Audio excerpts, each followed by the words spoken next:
Call disconnect कर दो। मैंने उसे गांव भेज दिया है।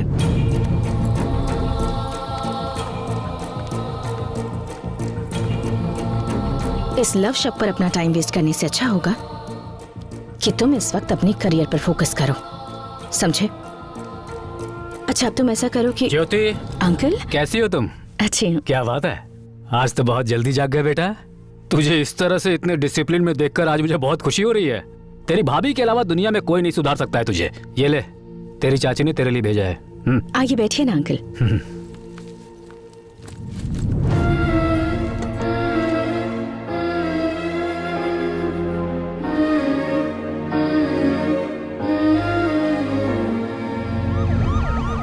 ये पुलिस क्यों आई है? लगता है उस ऑफिसर ने कमिश्नर की बात नहीं मानी, केस फाइल कर दिया है। वारंट इशू हो चुका है। पुलिस को मैं संभालता हूँ, उस ऑफिसर को आप संभालिए। हमने पूरी कोशिश की पर वो बहुत स्ट्रिक्ट है भाई। ये लेडीज सेंसिटिव होती हैं, प्यार से हैंडल करना पड़ेगा। यही तो बात है भाई, ये औरतें अपने पति की नहीं सुनती तो हमारी क्या सुनेंगी? मैं संभालता हूँ। ठीक है बेटी, मैं चलता हूँ। अंकल कल चले जाइएगा, आज रुक जाइए। नहीं बेटी, ये पेपर्स हैंड ओवर करने हैं ना, चलता हूँ।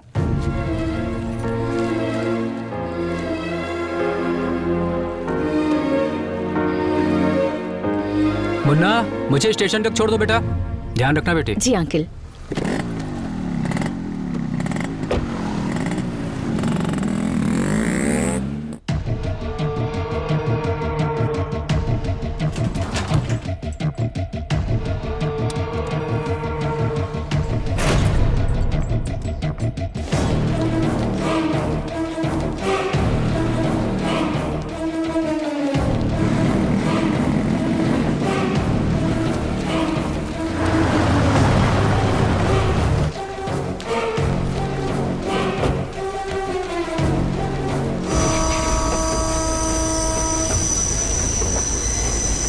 क्या सोच रहे हो मुन्ना? कुछ नहीं।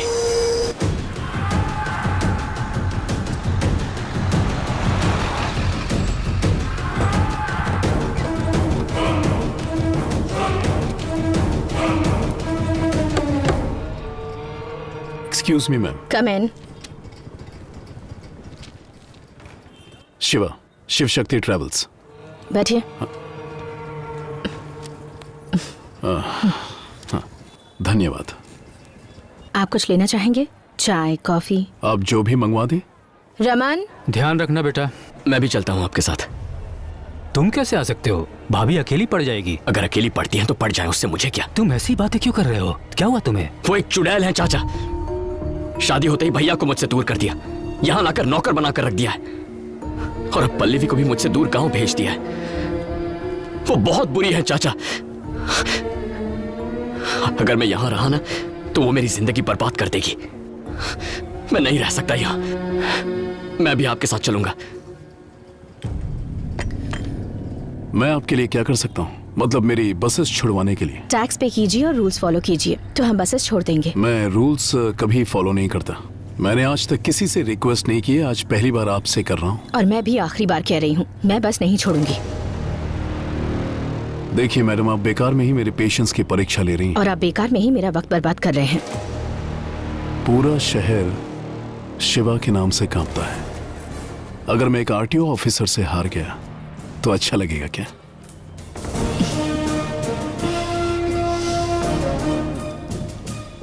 आप जानते हैं, ये पूरा डिपार्टमेंट ज्योति की बहुत रिस्पेक्ट करता है। अगर मैंने कॉम्प्रोमाइज कर दिया तो वो अच्छा लगेगा क्या? अगर कभी किसी को न समझ सको तो चलेगा बेटा, पर किसी को गलत मत समझो। तुम और तुम्हारा भाई दोनों एक साथ पले बड़े हैं। तुम्हारी भाभी ने पहले ही कह दिया था कि तुम दोनों के बीच कोई आएगा तो तुम ऐसा ही बर्ताव करोगे। शादी के बाद तुम्हें इसलिए दूर नहीं भेजा कि वो तुम्हें पसंद नहीं करती। तुम्हें मेरे पास इसलिए भेजा ताकि तुम अपने पैरों पर खड़े हो सको।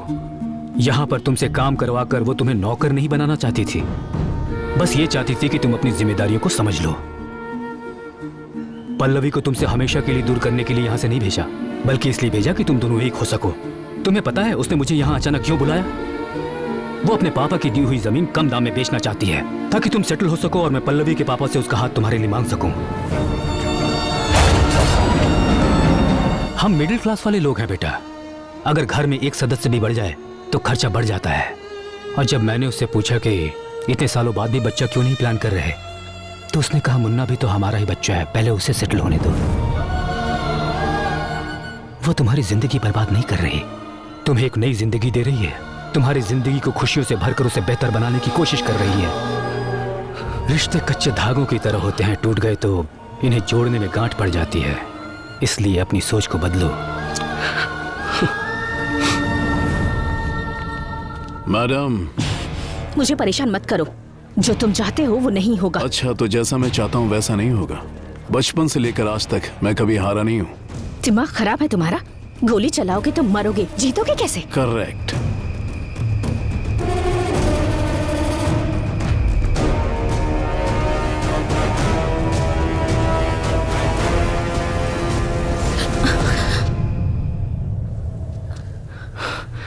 मुन्ना, तुम यहाँ?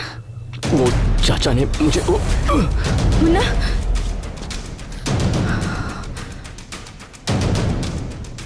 और अगर तुम मरी तो क्या मैं जीतूंगा? क्या कहा तूने? मैंने कहा ये घटिया औरत मरेगी तो मैं जीतूंगा।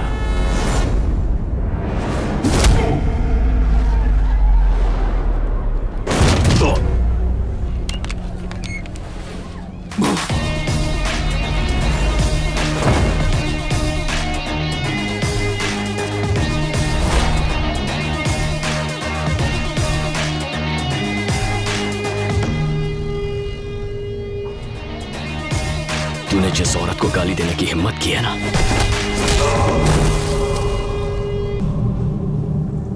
वो भाभी मां है मेरी।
नमस्ते मैडम।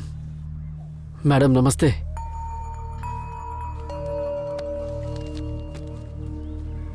उस हादसे के बाद मुझे आपकी बहुत फिक्र है मैडम।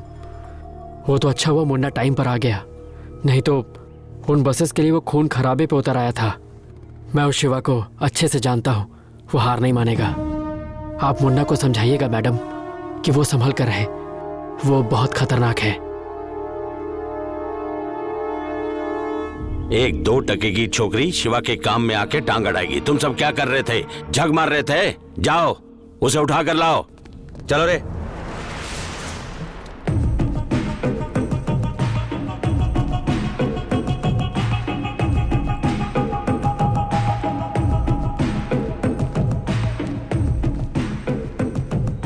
मुन्ना, वहां जो कुछ भी हुआ वो प्रोफेशनल इशू था। तुम्हारा इन पर यूं हाथ उठाना गलत था। चलो सॉरी कहो।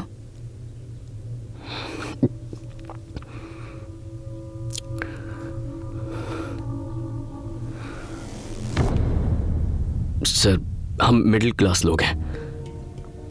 छोटी सी बात पर खुश हो जाते हैं, छोटी सी बात पर दुखी। रास्ते में अगर किसी साइकिल वाले से टकरा जाए और वो हमें गालियां दे तो लगता है जैसे इज्जत चली गई। हम जवाब देना चाहते हैं पर दे नहीं पाते, क्योंकि हमारे पीछे परिवार होता है। उन्हें कुछ हो जाए इस डर से चुपचाप वहां से वापस चले आते हैं। कभी उन पर अगर कोई मुसीबत आ जाए, यह सोचकर ही मन घबरा जाता है। आपने भाभी को मारने की धमकी दी, मेरी समझ में नहीं आया मैं क्या करूं। गलती हो गई, माफ कर दीजिए। I am sorry. वहां दुनिया के सामने हमें मारा, अब सबसे छुप के सॉरी कह रहा है तो इसे छोड़ दें। ए सुबह,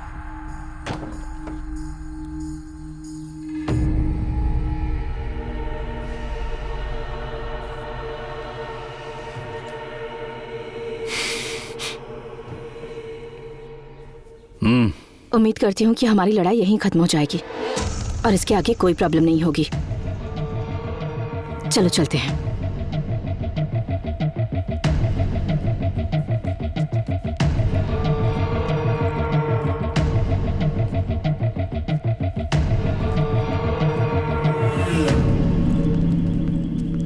उसे ऐसे क्यों जाने दिया भाई? ठोक देते।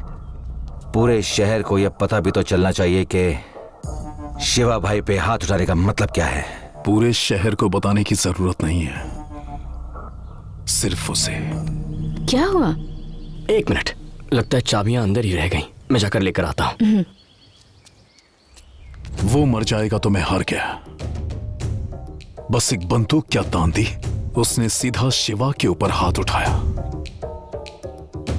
उसने मेरा ईगो हर्ट किया है, उस औरत को मरना होगा।